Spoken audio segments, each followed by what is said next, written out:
Арнамызға жаңадан қосылған көрермендерімізге тағы да қайырлы таң дейміз. Біз бүгін еліміздегі ең танымал бард әншісі Табылды Досымов туралы студия қонағымен әңгіме өрбітетін боламыз.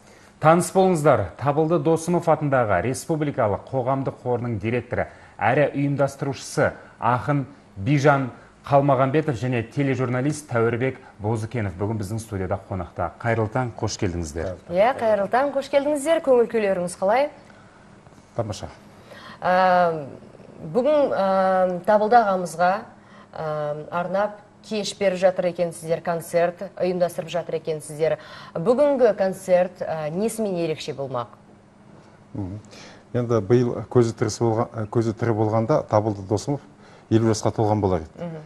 Ол талант өзінің кешін өзінің оққан Казгу қалашығында өткізіп армандап өткен болатын. Міне сол ақынның аманатын орындайық деп, міне жанашырлары, Табылдының достары, мынау бүгін Жолдасбеков атындағы студенттік сарайда мен қазақпын атты ән кешін тамашалауға шақырамыз. Қала жұртшылығын, қала қонақтарын. Бәрекелді. Мына Табылды Досымов ағамызды зерттеп жүргендердің бірісіз. Ал енді біздің алғаш осы бард әншіміз қандай адам еді? Табылды Досымов туралы көп айтуға болады. Ол талант, тума талант еді. Табылдының енді бұл өзі алдына пір тұтқан ұстазы санағат бұл Қорабай Есенов. Және ол бұл Табылды Высоцкийға да еліктеп, әрине ол бақыт болам деп ойлаған жоқ, бірақ соған еліктеп, европалық жанрда қазақ иландырды. Гитараға түсіріп, сол кезінде тамаша әндерін жазды. Жақсы. Тәуірбек, келесі сұрақты сізге қояйық. Осы Табылды ағамыздың әндерін жастар арасында жақсылап насихаттап жүр екенсіз. Елімізде осы бард стилінде айтатын әншілер көп пе? Кімдерді айтар едіңіз? Жалпы бард жанрында ән жазып жүрген әншілер аз. Сөздің шыны керек, енді мына Қадырғали Көментай деген ағамыз бар. Ол да ол поэзияға, нағыз поэзияға, күрделі поэзияға ән жазады. Одан кейін Жанат Есентаев дейтін бар Орал өңірінде. Ол нағыз бард. Ол саяси бағытта әндер жазады. Одан кейін негізі жер-жерде бар бард стилінде ән жазатын мықты әншілер, композиторлар. Тек оларды танытып, насихаттау керек болып жүр негізі. Жаңадан бері бард деп жатырмыз, аға, өзіңіз осы сөзге түсініктеме беріп кетсеңіз. Енді бардты біз қазіргі қазақ тілде айтатын болсақ, жырау деп айтамыз ғой. Жырау деп айтуға болады. Яғни қазіргі еліміздегі бүкіл шындық пен ашы сәттерді айтатын бір ән ғой, солай емес пе?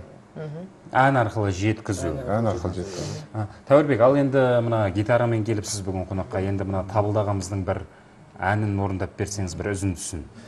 Сөздің шыны керек, жалпы Табыл ағаны табыл қылған ол Алматы. Ол ең бірінші, енді жастық шақ, қызық дәурен, ең бірінші ол кісі лирикалық әндер шығарды. Жалпы оның шығармашылығын жалпы 3 топқа бөлуге болады. Біріншісі жастық шақта жазылған лирикалық әндері, екіншісі мына 86 жылы осы оқиға болды ғой Алматыда.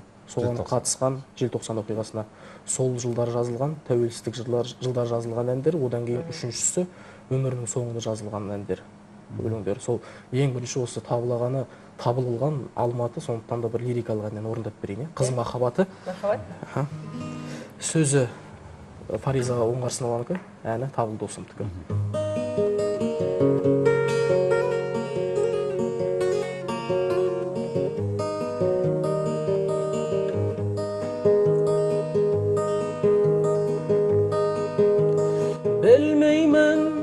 Білмеймін, жанарыңнан сұрақтың ба, әлде сені сол сәтте ұмыттың ба?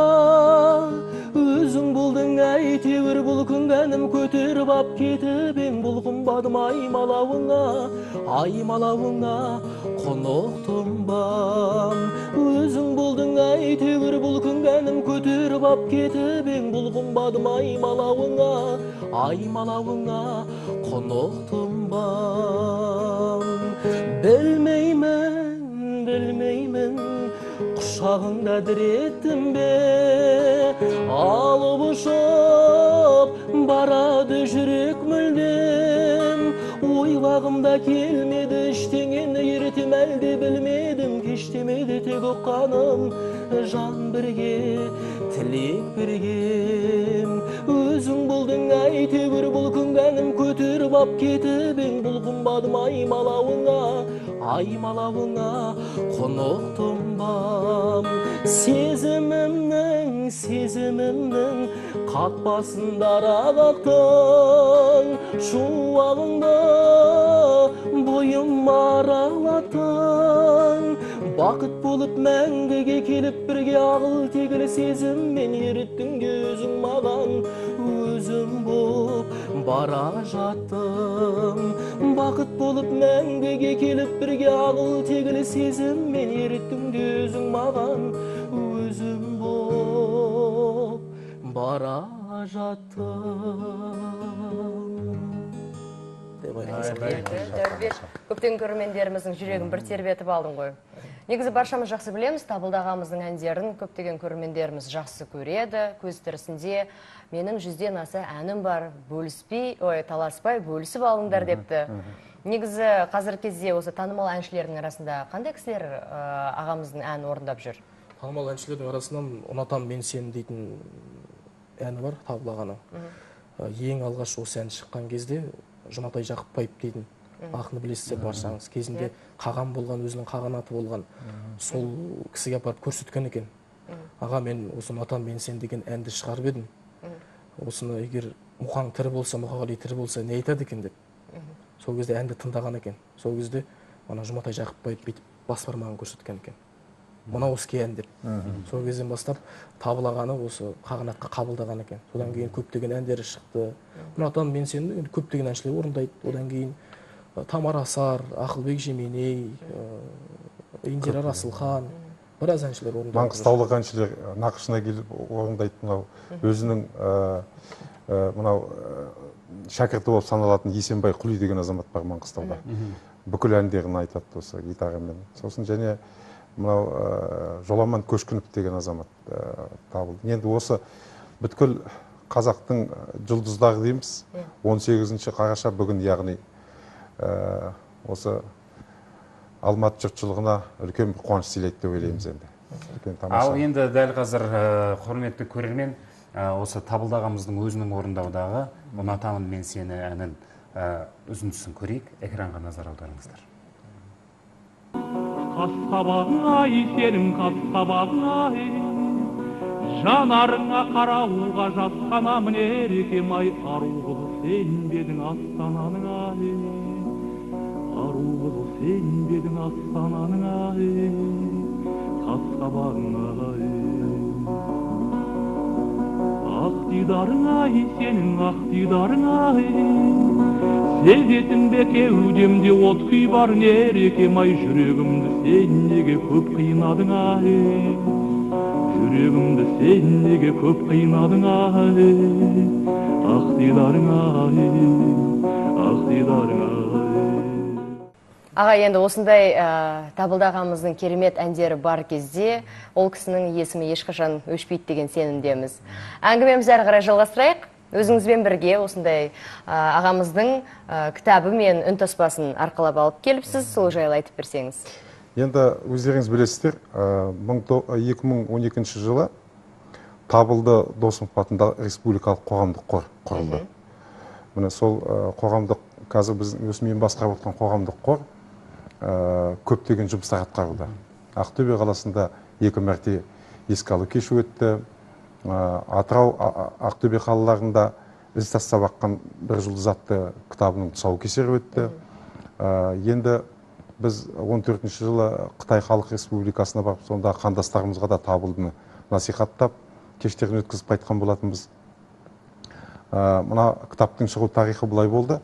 Мынау 2013 жылы менің Айқын газетіне берген сұхбатымнан кейін сол кезеңдегі мәдениет министрі Мұхтар Құл-Мұхамбет мырза оқып, соны бізді шақыртып, осы кітапты тегін басып берді Атамұра корпорациясынан. Сол Атамұра корпорациясының президенті Рахымғали Абрарұлы Құлмұхаммед мырзаға біздің алғысымыз шексіз.